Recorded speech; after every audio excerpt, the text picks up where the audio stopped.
আসলে একই মায়ের পেটে জন্ম নিলেই যে ভাই বোন হওয়া যায়, আসলে বিষয়টা তেমন না। আসলে একই মায়ের গর্ভে নেওয়া ভাই বোনের মধ্যেও অনেক পার্থক্য থাকে, কিন্তু একই মায়ের পেটে না হয়েও যে কতটুক আন্তরিকতা থাকতে পারে এবং কতটুক ভালোবাসা শ্রদ্ধা থাকতে পারে, এটা আমার আজকের এই ভিডিওটা যদি আপনি দেখেন তাহলে অবশ্যই বুঝতে পারবেন। আজকে আমি আমার পাতানো ভাইয়ের বাসাতে যাব, তো আশা করি আপনারা সবাই আমার ভিডিওটি দেখবেন, তাহলে বুঝতে পারবেন আমার ভাইকে এবং আমার ভাইয়ের বাড়িটা কোথায়। এটা হচ্ছে সিলেটের কোম্পানিগঞ্জ বাজারে চলে আসছে। তো আসসালামু আলাইকুম এভরিওয়ান, সবাই কেমন আছেন? আশা করি সবাই ভালো আছেন। আল্লাহ তাআলার অসীম রহমতে আলহামদুলিল্লাহ আমি এবং আমার পরিবারের সদস্যরা আলহামদুলিল্লাহ ভালো আছি। তো আজকে উদ্দেশ্যে রওনা দিছি যে আমার ভাইয়ের বাসাতে যাব। আমার ভাইয়ের বাসা হচ্ছে আপনার কোম্পানিগঞ্জের ভিতরে, অনেকটা দূরের রাস্তা।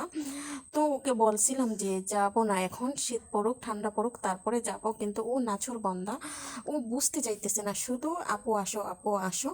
তো মানে আমরা তো শহরে থাকি, শহর থেকে ওর বাড়িটা অনেক দূরে এবং রাস্তাটা খুবই ভাঙাচোরা রাস্তা। এটা তাও কিছুটা ভালো আছে, আর যেই রাস্তা দিয়ে আমরা মূল গন্তব্যে যাব আসলে ওই রাস্তাটা খুবই খারাপ, বাচ্চাদেরকে নিয়ে যাওয়াটা আমার জন্য খুবই কষ্ট হয়েছে।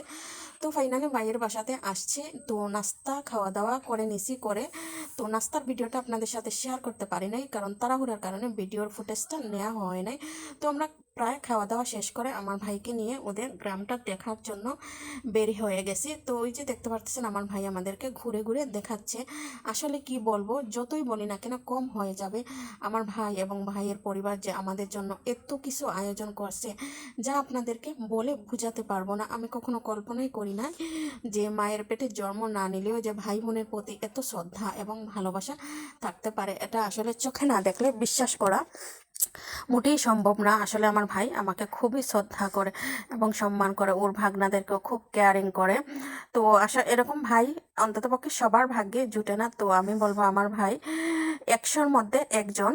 আমার ভাইয়ের জন্য সবসময় আমার ভালোবাসা এবং দোয়া রইল, যাতে ও বড় হয়ে অনেক কিছু হতে পারে। আসলে ওর মন খুবই সহজ সরল।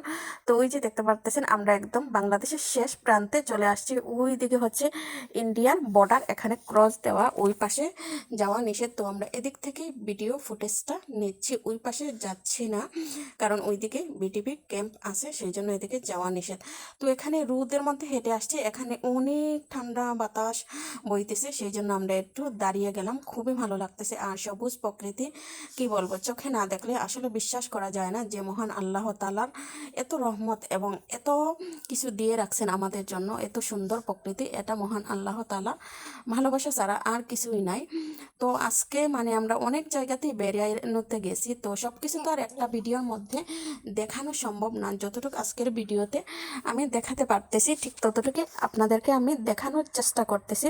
আবার হয়তোবা পরবর্তী ভিডিওতে আরও আমরা কোথায় গেছি এবং কোথায় ঘোরাঘুরি করছি সব কিছুই আপনারা দেখতে পারবেন, যদি আমার পেজে আপনারা চোখ রাখেন অথবা আমার ইউটিউব চ্যানেলে অবশ্যই চোখ রাখবেন।